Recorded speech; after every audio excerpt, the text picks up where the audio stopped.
పితా పుత్ర పవిత్రాత్మ నామమున ఆమెన్.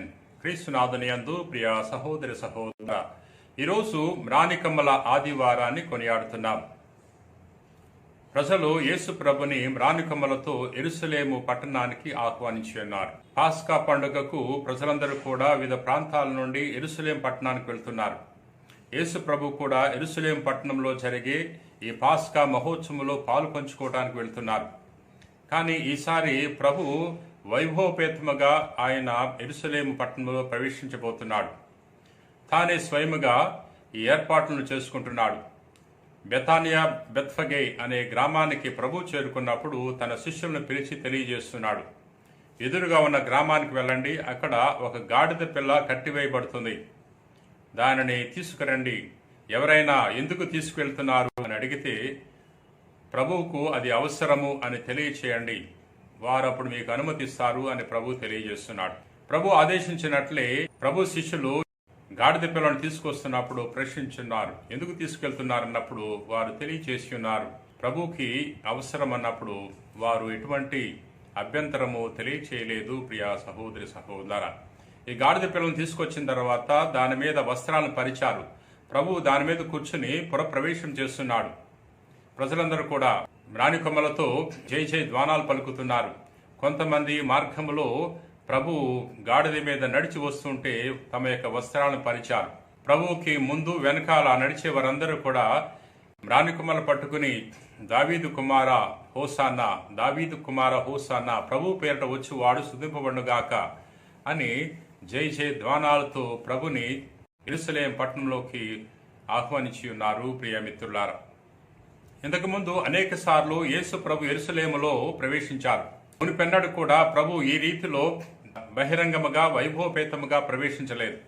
కానీ ఈసారి తానే స్వయముగా ఏర్పాట్లు చేసుకుంటున్నాడు. ఎందుకంటే ప్రభు తాను చివరిసారిగా యెరూషలేము పట్టణానికి వెళ్తున్నాడు. యెరూషలేములో ప్రభు బంధింపబడబోతున్నాడు, తాను శ్రమలు అనుభవించబోతున్నాడు, మరణించబోతున్నాడు, అనంతరము ప్రభు ఉత్థానం కాబోతున్నాడు. కాబట్టి ప్రభు తన గురించి ప్రజలకు తెలియచేయాలని తాను ఈ విధంగా వైభవపేతముగా యెరూషలేములో ప్రవేశిస్తున్నారు. ప్రియమిత్రులారా, అక్కడ ప్రభుని ఆహ్వానించిన ప్రజలు ప్రభుని రాజు చేయాలనుకున్నారు. యూదులకు రాజు అవుతాడని, యూదా రాజ్యాన్ని ప్రభు పరిపాలిస్తాడని, రోమియోలను ఓడించి తన సామ్రాజ్యాన్ని ఏర్పాటు చేస్తాడని వారందరూ కూడా కోరుకున్నారు. కానీ ప్రభు లోక సంబంధమైన రాజు కాదు, ఆధ్యాత్మిక రాజు అనే విషయాన్ని వారు గమనించలేకపోయారు. ప్రియా సహోదరి సహోదరా, ఇక్కడ మనం చూస్తున్నాం, ప్రభు బహిరంగ ప్రవేశం చేస్తున్నప్పుడు ప్రభు ముందు వెనకాలన్న వారు మ్రానికమ్మలు పట్టుకుని జై జై ధ్వానాలు పలికారు. ఈ మ్రానుకమ్మలు విజయానికి చిహ్నంగా ఉన్నాయి. ఎందుకంటే క్రీస్తు పూర్వము 164వ సంవత్సరంలో యూదా మక్కబీ యుద్ధములో విజయాన్ని సాధించి యెరూషలేము పట్టణానికి వచ్చినప్పుడు ప్రజలందరూ కూడా ఈ తాళపత్రములు, తాటియాకులు, మ్రానికమ్మలు పట్టుకుని తనను ఆహ్వానించి ఉన్నారు. తన విజయం సాధించాడని వారు విజయోత్సవంతో అతనిని ఆహ్వానించుకుని ఉన్నారు. ప్రియా మిత్రులారా, అదే విధముగా క్రీస్తు పూర్వము 142వ సంవత్సరంలో సిమియోను మక్కబీ యుద్ధములో విజయాన్ని సాధించి వచ్చినప్పుడు ప్రజలందరూ కూడా ఈ తాళపత్రములతో తనను ఆహ్వానించి ఉన్నారు. అంటే ఈ తాళపత్రములు, ఈ మ్రానుకమ్మలన్నీ కూడా విజయానికి చిహ్నంగా ఉన్నాయి. యేసు ప్రభు యెరూషలేముకు వెళ్తున్నాడు. ఎవరి మీద విజయం సాధించడానికంటే సైతాను మీద పోరాటం చేసి సైతాను మీద విజయాన్ని సాధించడానికి ప్రభు వెళ్తున్నాడు. అందుకని ప్రజలందరూ కూడా ఈ మ్రానికమ్మలు పట్టుకుని మరి ప్రభుని యెరూషలేములోకి ఆహ్వానించి ఉన్నారు. ప్రియా సహోదరి సహోదరా, యేసు ప్రభు యెరూషలేము పుర ప్రవేశం చేసినప్పుడు గాడిద మీద ప్రవేశించి ఉన్నారు.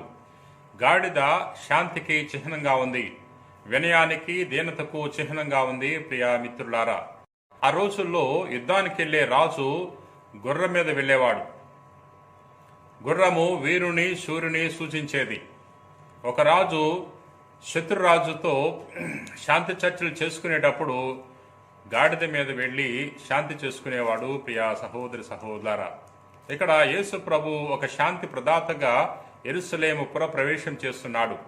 ఒక రాజుగా వెళ్తున్నాడు. ఈలోక రాజుగా కాదు, పరలోక రాజుగా, ఆధ్యాత్మిక రాజుగా వెళ్తున్నాడు.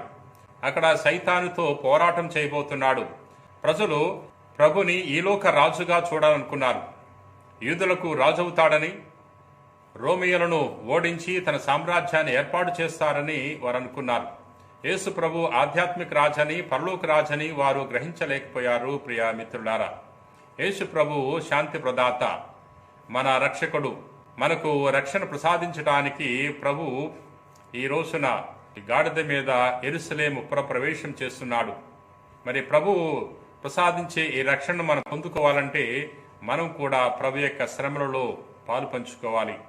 శ్రమలు లేనిదే మనకు ఉత్థానము లేదు, సిలువ లేనిదే విలువ లేదు. ప్రియా సహోదరి సహోదరులారా, పవిత్ర వారములో యేసుక్రీస్తు ప్రభు యొక్క శ్రమలను, మరణాన్ని, ఉత్థానం ధ్యానం చేసుకుని ప్రభువు ప్రసాదించే ఈ మహిమను పొందుకోవటానికి ప్రయత్నం చేద్దాం. ప్రేమ కలిగిన ప్రభువా, దయగిన సర్వేశ్వర ప్రభువా, మరొకసారి నీ వాక్యము ద్వారా మాతో మాట్లాడినందులకు నీకు వేలాది వందనాలు. ప్రభువా, ఈ రోజున మ్రానికుమల ఆదివారాన్ని మేము కొనియాడుతున్నాం. ఈ రోజున నీ కుమారుడు మా యేసుక్రీస్తు ప్రభు వైభవపేతముగా యెరూషలేము పురప్రవేశం చేసి ఉన్నాడు. శాంతి ప్రదాతగా పురప్రవేశం చేసి ఉన్నాడు. ప్రభువా, మేము కూడా శాంతి కాముకులుగా జీవించే భాగ్యాన్ని దయచేయండి. ఈ లోకములో మేము జీవించేటప్పుడు శాంతిని స్థాపించడానికి మాకు కావలసిన నీ వరప్రసాదాన్ని దయచేయమని వేడుకుంటున్నాం. ప్రభువా, ఈ పవిత్ర పారంలో కుమారుని యొక్క శ్రమలను, మరణాన్ని, ఉత్థానాన్ని ధ్యానం చేసుకుని నీ యొక్క మహిమలో నీవు ప్రసాదించే మహిమ జీవితాన్ని పొందుకునే భాగ్యాన్ని దయచేయమని మా నాథుని క్రీస్తు ద్వారా మనవి చేయుచున్నాం తండ్రి. ఆమెన్.